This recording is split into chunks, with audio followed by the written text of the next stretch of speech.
My name is D. I was a county MT in Blackwood Hollow, West Virginia for 12 years. I held the hands of men dying in coal dust. I delivered babies in flooded basements. I watched a mother bleed out on my gurney while her husband screamed at the sky. I thought I'd seen the worst of this world. I thought I knew what fear tasted like. I was wrong. In November of 1984, a mine collapse happened at Shaft 4. The official report said it was a gas pocket. The newspapers ran the story for a week, then moved on. But I was there when the rescue crews stopped digging and started loading crates. I was there when the men in the hazmat suits arrived. Not from the CDC, but from a branch of the government that didn't exist on any org chart. They took something out of that hole. Something that wasn't human, wasn't animal, and wasn't dead. The locals called it the Hob Goblin. They said the sounds in the deep mines were little folk stealing breath. That the shadows in the shafts moved wrong. The government didn't care about folklore. They gave it a code name. Subject HG-1. They called it the Hobgoblin in the files. They called it a biological anomaly, a potential asset, a threat. But I was the one who sat with it. I was the one who held the thermometer that couldn't read its temperature. I was the one who learned that the monster wasn't the thing in the tank. The monster was the silence we kept. I've kept this secret for 40 years. I signed NDAs that would turn my blood to ice if I ever spoke. I watched my marriage crumble. I watched my daughter grow up without a father. I buried a colleague who knew too much. I have scars on my soul that no doctor can see. The NDA I signed expires when I die, but the truth shouldn't. There are others out there, people who've seen the thin places, people who've held the hand of the impossible. If you're listening to this, you might already know. You might be one of us. Before I get into the details, I want to say something to the few of you who've stayed with these tapes. If you're new here, welcome. You're probably looking for answers, or maybe just a story to keep the lights off. If you can, hit subscribe. It helps keep the channel running, keeps the servers up. If you're able, buy me a coffee or become a member. It's not about the money, but it helps me afford the time to dig through these old boxes. I need to get this down before the tremors start again. I need to get this down while my hands still remember how to hold the pen. It started on November 14th, 1984. I was on the night shift with my partner Jimmy. We were the only two MTs covering Blackwood Hollow that week. The rest of the crew was out with the flu. The radio crackled at 3:12 a.m. with the call. Shaft 4 collapse. 3 miners trapped. No, wait. The dispatcher was stalling. He kept saying, "Stand by, stand by." Jimmy and I grabbed the rig and drove. The road was slick with sleet, and the trees looked like skeletal fingers clawing at the sky. When we got to the mine, the scene was wrong. There were no rescue trucks, no police lights, just a perimeter of black sedans with tinted windows, and men in dark tactical gear standing in the snow, rifles slung but ready. "The EMT is back," a voice barked. A man stepped forward. He was tall, wearing a suit that cost more than my house, with a badge pinned to his lapel that had no letters, just a symbol of a circle intersecting a triangle. His name was Duncan. I'd see that face enough times in the years to come that I'd dream about it. "Duncan," he said. His voice was flat, like he was reading from a script. "You're needed in the decon corridor. Bring your trauma kit. Leave the radio." "Who are you?" I asked. "This is a mine collapse. We have procedures." Duncan looked at me. His eyes were gray, and they didn't blink. "You are here by order of the Department of Anomalous Containment. You will do as you are told, or you will be removed.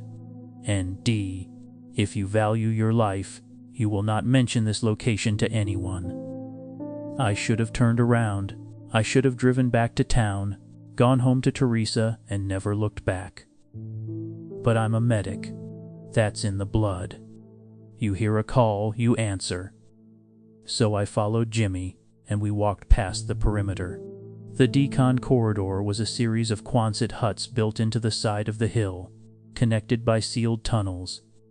The air inside smelled of ozone and something else, something sweet and rotting, like burnt sugar and wet earth.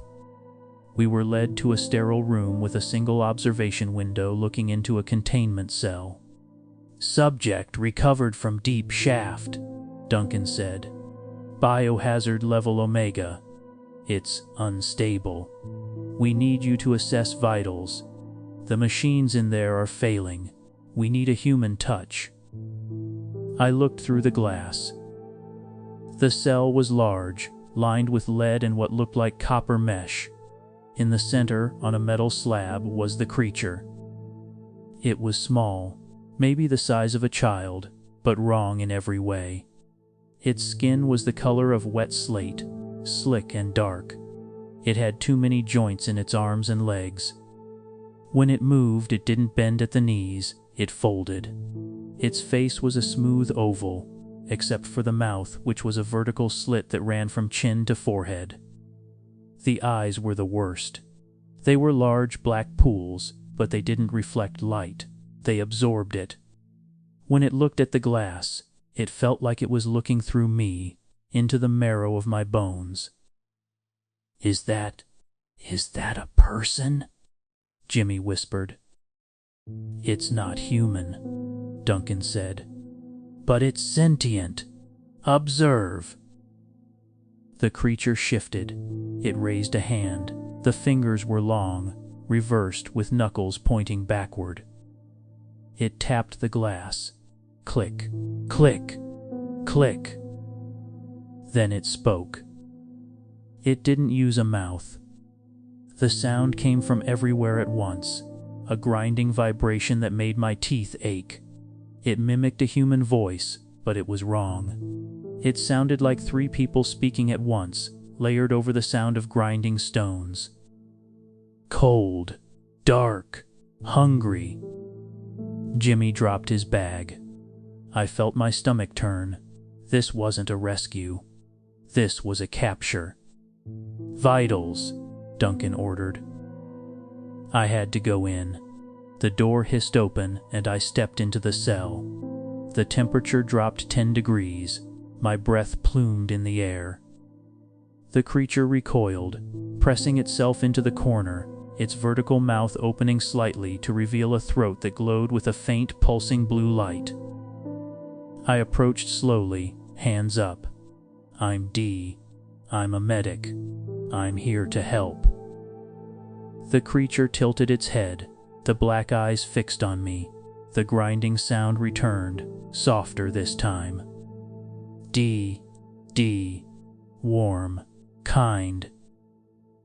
It knew my name. How did it know my name? I froze. "Subject is reading biometric feedback," a voice said over the intercom. "It's scanning you." I pulled out my stethoscope. My hands were shaking. I stepped close to the slab. The creature watched me. I placed the diaphragm on its chest. There was no heartbeat. Instead, there was a hum, a low, thrumming vibration that resonated through the metal, up my arms and into my skull. It felt like standing next to a high-voltage transformer. I pressed harder. The creature flinched, and a wave of nausea hit me. I pulled back. "It has no pulse," I said. "It has no breath. The chest wall isn't moving. Duncan, it's not alive. Not like we are." "It is alive," Duncan said. "It is just operating on a different frequency. Check for trauma. The recovery team says it was found guarding a pocket of something. It was injured." I looked closer. On the creature's left side there was a gash, but there was no blood. The flesh around the wound was gray and crystalline, like quartz growing over the skin. The wound pulsed with that same blue light. I reached for a gauze pad. The moment I touched the creature, the gauze turned to ash in my hand. I jerked back.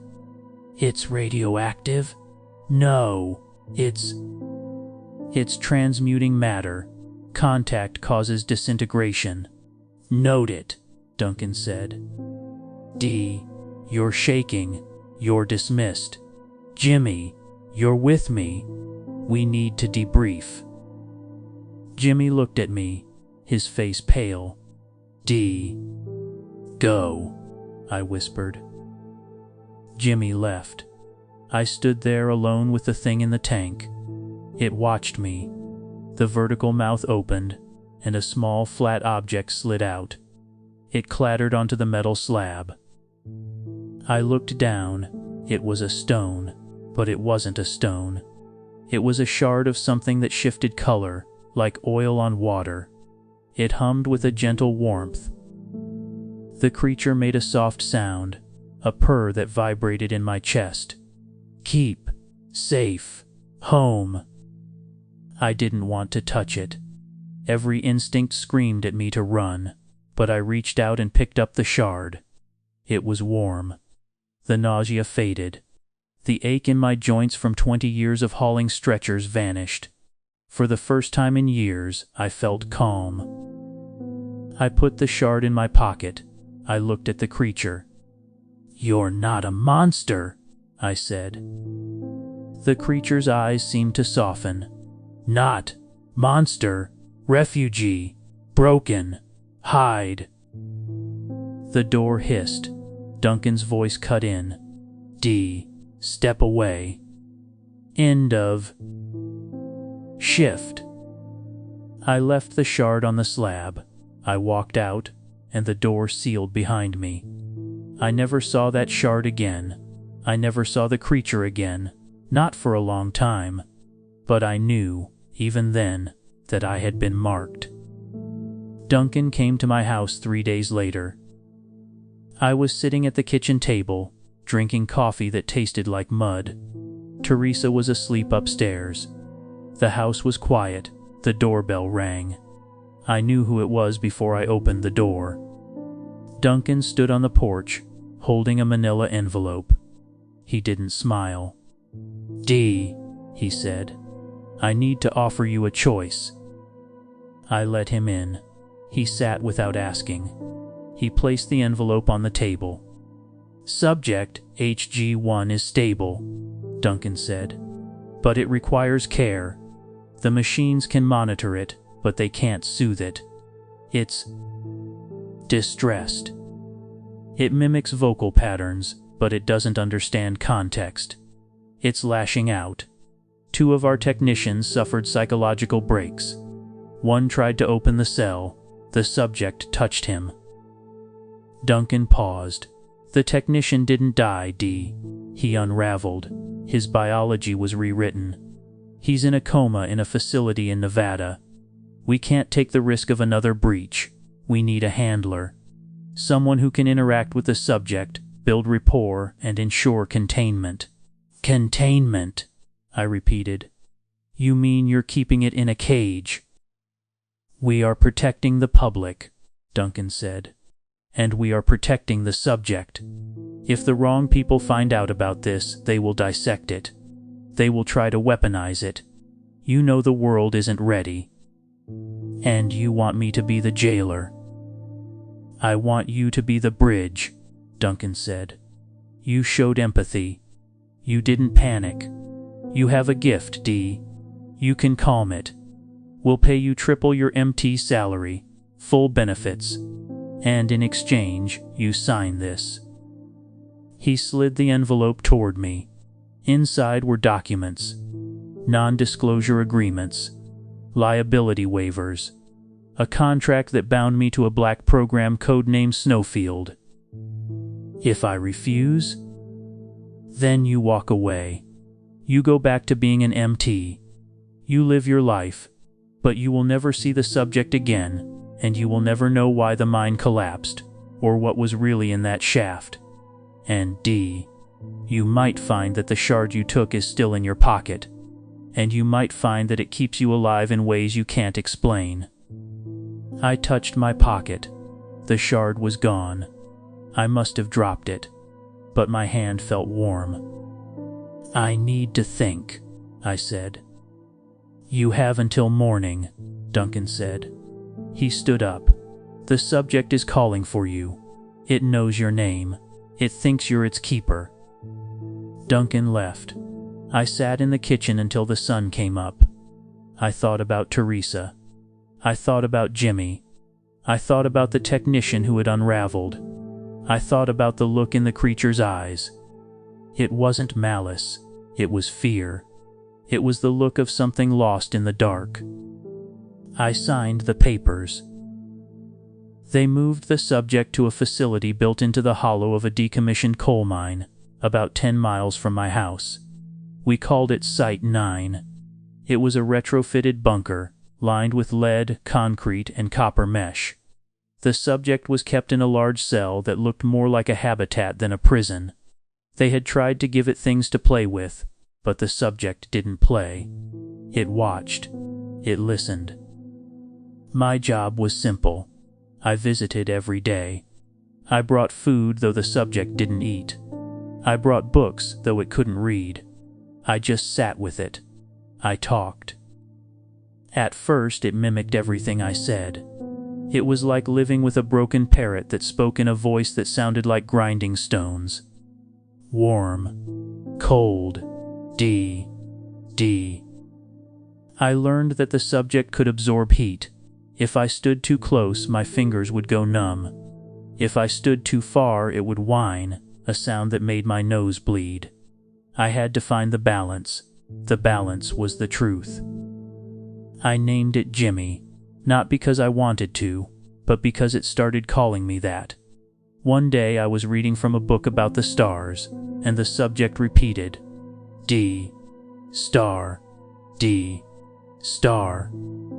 Then it paused, and its voice shifted, becoming softer, more human.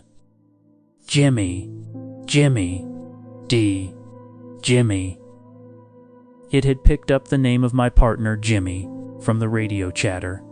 It was trying to make sense of the world. It was trying to connect. I started teaching it. I used a whiteboard. I drew shapes. I wrote words. Jimmy learned fast. It could manipulate the copper mesh in the walls, bending it with its mind or with its hands. It could make the lights flicker. It could make the air smell like rain. But Jimmy was also dangerous. It didn't understand human fragility. One day I was frustrated. I knocked over a tray of instruments. Jimmy reached out to steady them, and its hand brushed the metal tray. The tray turned to gray dust and collapsed. Jimmy recoiled, its vertical mouth opening in a silent scream. It pressed itself into the corner, trembling. Bad! Bad! Break! It's okay, I said, my voice shaking. It's just metal. You didn't mean to. I spent the next hour calming it down. I sat on the floor right outside the glass. I sang a lullaby my mother used to sing. Hush, little baby, don't say a word. Jimmy's humming stopped. The black eyes fixed on me. The vertical mouth closed. Slowly, Jimmy crawled to the glass and pressed its hand against it. The glass didn't break. For the first time, there was no reaction. Music. D. Music. Safe. That was the bond. I wasn't just a jailer. I was an anchor. Jimmy was tethered to me. If I got sick, Jimmy would dim. If I was angry, the temperature in the cell would drop. We were linked. The cost of silence. The years took their toll. Teresa found the ash in my coat pocket in 1991. I'd come home from a shift where I had to clean up after Jimmy had a leakage event. The subject had secreted a fluid that transmuted organic matter into ash. I had wiped it down, but some got on my clothes. Teresa found a handful of gray dust on the rug. She didn't scream. She just looked at me, her eyes red-rimmed. "Dee," she said, "what are you doing? What is this?" I lied. "It's from the mine. Dust. It's hazardous. I should have washed my clothes." She believed me, but she didn't trust me. The distance between us grew. She started sleeping in the guest room. She stopped asking about my work. She just looked at me like I was a stranger wearing her husband's face. My daughter, Christy, was 14. She came to visit once. She saw me tired, pale, smelling of ozone and burnt sugar.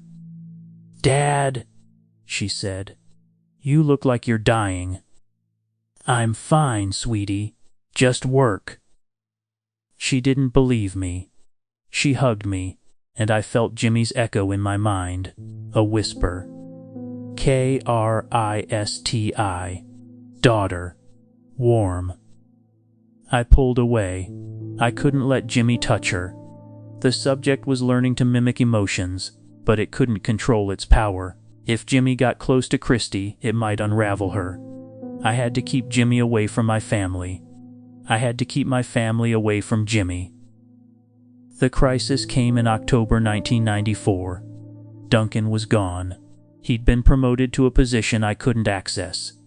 The new handler was a man named Matlock. Matlock didn't care about the bridge. He cared about the weapon. Matlock ordered a series of stress tests. They wanted to see what Jimmy could do under duress. They used sonic emitters. They used heat lamps. They used electric shocks on the copper mesh. I tried to stop them. "You'll kill it," I said. "It's not a machine. It's sentient. It's a child." Matlock laughed. "It's a biological anomaly, Dee. We need to know its limits. If it can be controlled, it can be used. Imagine a soldier that can dissolve armor. Imagine a spy that can mimic any voice. This is the future." "It's not a future," I said. "It's a tragedy." Matlock ordered me to stand down. I refused. I stood in front of the control room door. "Get out of the way, Dee," Matlock said. "You signed the contract," I said.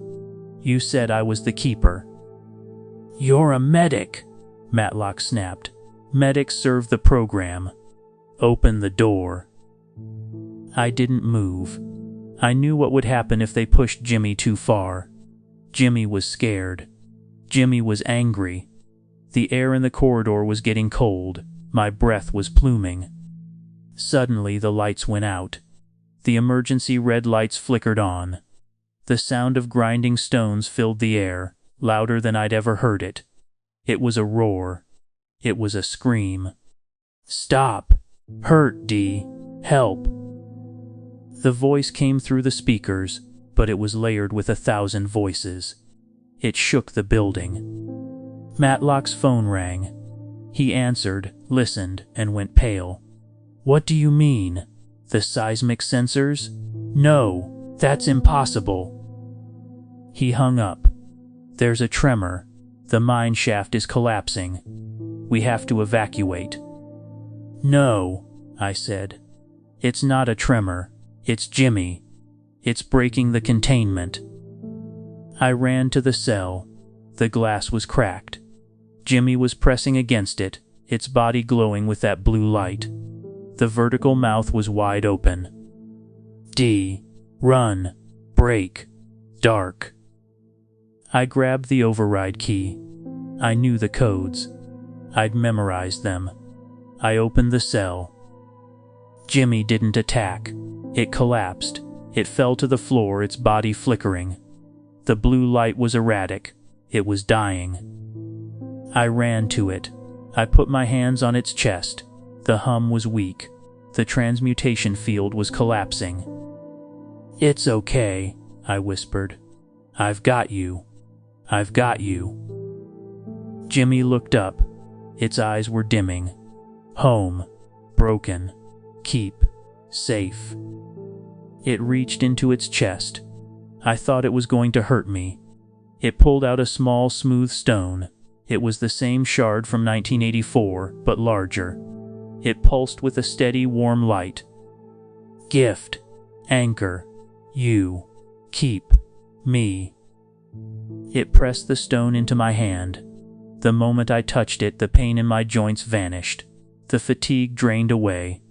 I felt a surge of energy, like I'd drunk a gallon of coffee. But it wasn't just energy, it was a connection. I could feel Jimmy's mind. I could feel its fear, its loneliness, its gratitude. Not alone. Jimmy's body began to fade. It wasn't dying. It was shifting. Its form became translucent. The slate skin turned to light. The vertical mouth closed. The black eyes softened. Thank you, Keeper. And then Jimmy was gone. The cell was empty, just a pile of gray dust on the floor. I stood there, holding the stone. The stone was warm. The hum was in my head. Matlock and the security team burst in. "Where is it?" Matlock shouted. "Where's the subject?" I looked at him. I felt the stone pulse. I felt Jimmy's presence in my mind, a whisper of guidance. "Lie," Jimmy whispered. "Survive." I turned to Matlock. My voice was steady. It died. The stress tests caused a cascade failure. It unraveled. There's nothing left but ash. Matlock searched the cell. He found the dust. He found the cracked glass. He found nothing else. "Damn it," he spat. "We lost $1 million of research." "We lost a life," I said. Matlock glared at me. "You're done, D. You're relieved of duty. You'll be paid out, and then you'll be gone. If you speak a word of this, we'll hunt you down." I left Site 9 that day. I walked out of the mine, and the stone in my pocket burned hot. I never went back. The ghost in the blood. I thought it was over. I thought I could go back to a normal life. I couldn't. The stone changed me. I stopped aging. My hair stayed dark. The scars on my hands healed. I didn't get sick. I didn't get tired. But the stone came with a price. I could hear Jimmy. Not a voice. A presence. A whisper in the back of my mind. It wasn't intrusive. It was comforting. But it was constant. I could feel Jimmy's emotions. When I was sad, the stone would pulse. When I was angry, the air would get cold. I tried to give the stone away. I put it in a safe deposit box. The box melted. I tried to throw it in the river. It washed back up on my doorstep. I tried to bury it. The ground turned to ash where it touched. The stone wouldn't leave me, and neither would Jimmy. I realized the truth in 2001. I was sitting in my trailer, staring at the stone. You keep me. You are me. Part. Jimmy wasn't gone. Jimmy had merged with the stone. The stone was a vessel, and the stone was tethered to me. I was the anchor. I was the keeper. But there was more. I started seeing things, shadows that moved wrong, sounds that mimicked voices. I saw a man in the woods who looked like Duncan, but his face was smooth, like slate. I heard a child laughing in the basement, but the laugh sounded like grinding stones. Jimmy was leaking. The merge wasn't complete. Jimmy was still here, but it was spreading. I had to contain it. I had to learn how to control the stone. I spent years reading old books, studying biology, physics, anything that could explain what Jimmy was. I learned that Jimmy wasn't from Earth. Jimmy was from a place where biology and physics were the same thing. Jimmy was a refugee from a dying dimension, a place where reality was unraveling. Jimmy had come here to find a host, a safe place, a place to rebuild. I was the host. The guilt ate at me. I had saved Jimmy, but I had doomed myself. I was a carrier. If I died, the stone would shatter and Jimmy would explode.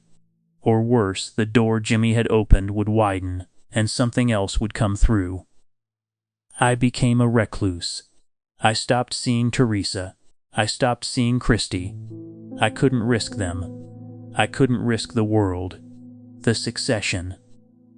I knew I couldn't do this alone. I was old, even if I didn't look it. The stone was holding me, but it was draining me. I could feel my mind fraying. Jimmy's presence was growing louder, more demanding.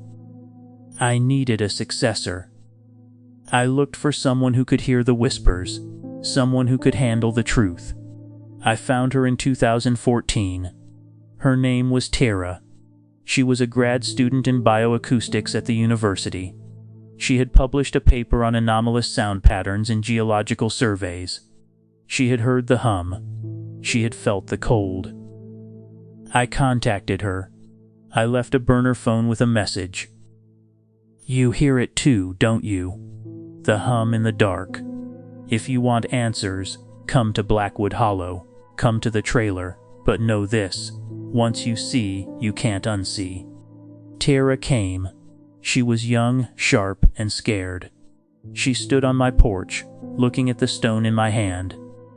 "Dee," she said, "I'm Tara." "Come in," I said. I showed her everything. I showed her the files. I showed her the stone. I told her the story of Jimmy. Tara didn't run. She didn't scream. She listened. She asked questions.